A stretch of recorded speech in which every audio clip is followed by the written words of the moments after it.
Hi friends, എല്ലാവർക്കും പുതിയൊരു വീഡിയോയിലേക്ക് സ്വാഗതം. അപ്പോൾ ഈ ഒരു പാർട്ടിൽ നമ്മൾ ചെയ്യാൻ പോകുന്നത് ഫേസ് ഷെയ്ഡിംഗ് ആണ്.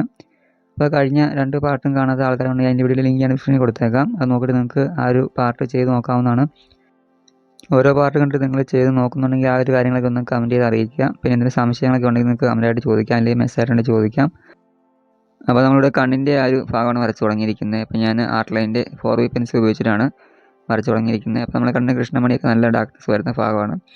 അപ്പോൾ എന്നാലും നമ്മൾ ആദ്യം തന്നെ ഡാർക്ക്നെസ് ഉള്ള പെൻസിൽ യൂസ് ചെയ്യുന്നില്ല. ലൈറ്റായിട്ടുള്ള പെൻസിൽ ഉപയോഗിച്ച് വരച്ചിട്ടാണ് പിന്നീട് നമ്മൾ ഡാർക്ക്നെസ് ഉള്ള പെൻസിൽ അവിടെ യൂസ് ചെയ്യുന്നത്.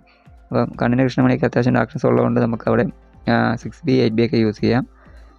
അപ്പോൾ നിങ്ങൾ കണ്ണിൽ വരയ്ക്കുമ്പോൾ ഈ പറഞ്ഞ പോലെ മാക്സിമം നല്ലപോലെ വരയ്ക്കാൻ ശ്രമിക്കുക. അതുപോലെ കണ്ണിൻ്റെ അകത്ത് ചെറിയ ചെറിയ ലൈറ്റ് അടിക്കുന്ന ഏരിയാസൊക്കെ ഉണ്ടെങ്കിൽ ആ ഒരു ഭാഗങ്ങളൊക്കെ നിങ്ങൾ ആ ഒരു ഫോട്ടോ സൂം ചെയ്ത് നോക്കിയിട്ട് കറക്റ്റായിട്ട് ചെയ്യാൻ ശ്രമിക്കുക.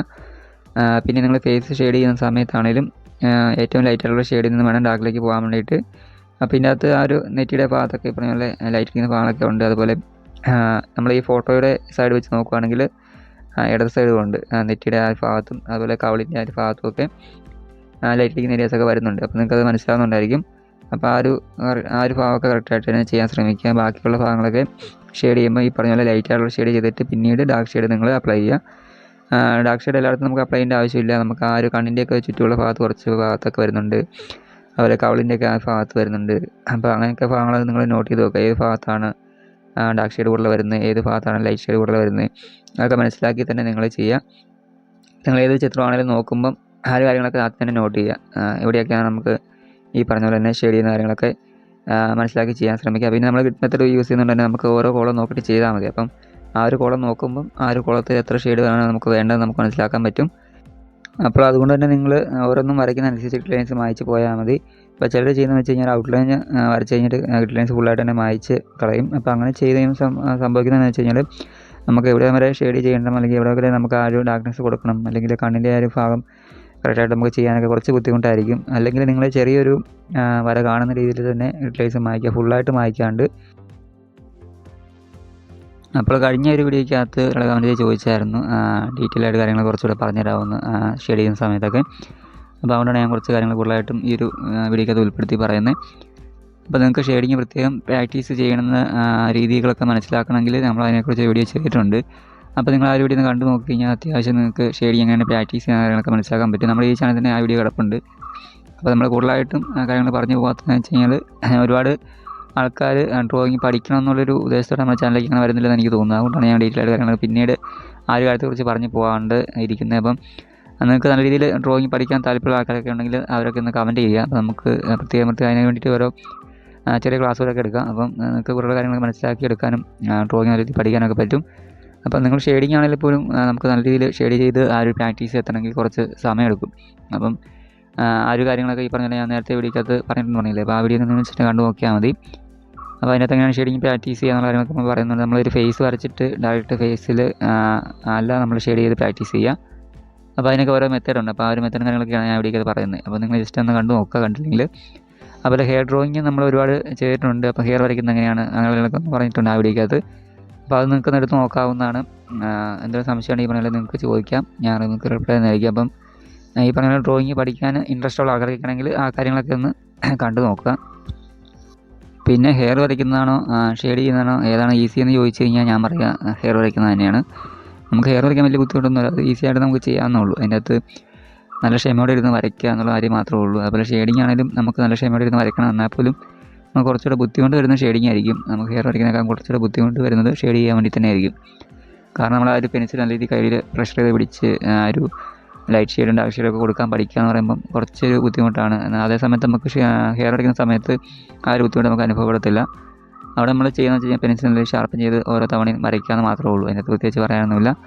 അപ്പോൾ നിങ്ങൾക്ക് ആ ഒരു 2-3 വീഡിയോ കണ്ട് കഴിയുമ്പോഴത്തേക്കും നിങ്ങൾക്ക് ഹെയർ വരയ്ക്കാനൊക്കെ പറ്റും. അപ്പോൾ ഷെയ്ഡിങ് ആണെങ്കിൽ നിങ്ങൾക്ക് ഈ പറഞ്ഞാൽ കുറച്ച് സമയം എടുക്കും. കാരണം ആ ഒരു നിങ്ങൾ ആ പെൻസിൽ നല്ല രീതിയിൽ കയ്യിൽ പ്രഷർ ചെയ്ത് പിടിച്ച് ഒരു ബാലൻസ് ചെയ്ത് നിങ്ങൾക്ക് ഷെയ്ഡ് ചെയ്യാനുള്ളൊരു പ്രാക്ടീസ് കിട്ടി കഴിഞ്ഞാൽ നിങ്ങൾക്ക് കുഴപ്പമില്ല. അപ്പോൾ ആദ്യമൊക്കെ നിങ്ങൾക്ക് ചെയ്യാൻ ബുദ്ധിമുട്ടായിരിക്കും.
അപ്പോൾ നമ്മൾ ഫേസ് ഫുള്ളായിട്ട് ഏകദേശം ചെയ്ത് തീർക്കാറായിട്ടുണ്ടെങ്കിൽ നമുക്ക് ആ ചെവിയുടെയൊക്കെ ആ ഭാഗം ഒന്ന് ഷെയ്ഡ് തീർക്കാനുണ്ട്. അപ്പം അതോടെ കഴിയുമ്പോഴത്തേക്ക് നമുക്ക് ഈ ഒരു പാർട്ട് ഇവിടെ കൊണ്ട് നിർത്താം. അപ്പം വീഡിയോ ഇഷ്ടമായി തീർച്ചയായും ലൈക്ക് ചെയ്യുക. അപ്പോൾ നിങ്ങളൊന്ന് ട്രൈ ചെയ്ത് നോക്കുക. നിങ്ങൾക്ക് ഈസി ആയിട്ട് ചെയ്യാവുന്നുള്ളൂ. എന്തെങ്കിലും സംശയം കമൻറ്റായിട്ട് മെസ്സേജിന് ചോദിക്കാൻ നിങ്ങൾക്ക് റിപ്ലൈ ചെയ്യുന്നതായിരിക്കും. പിന്നെ ഡ്രോയിങ് പഠിക്കാൻ ഇഷ്ടമുള്ള ആൾക്കാർക്ക് നമ്മുടെ ചാനൽ ഒന്ന് സബ്സ്ക്രൈബ് ചെയ്ത് വെച്ചൊക്കെ നിങ്ങൾക്ക് യൂസ് ആകുന്ന ഒരുപാട് ഡ്രോയിങ് വീഡിയോസ് നമ്മുടെ ചാനൽ അപ്ലോഡ് ചെയ്യുന്നതായിരിക്കും. അപ്പോൾ നിങ്ങളതൊക്കെ ഒന്ന് കണ്ടിട്ട് നിങ്ങൾ പ്രാക്ടീസ് ചെയ്താൽ നിങ്ങൾക്ക് ഈസി ആയിട്ട് ഡ്രോയിങ് പഠിക്കാവുന്നുള്ളൂ. അപ്പം വലിയ താമസിക്കാൻ നമുക്ക് അടുത്തൊരു പാർട്ട് ചെയ്യുന്നതായിരിക്കും. അപ്പോൾ ഇതൊന്ന് ട്രൈ ചെയ്ത് നോക്കുക.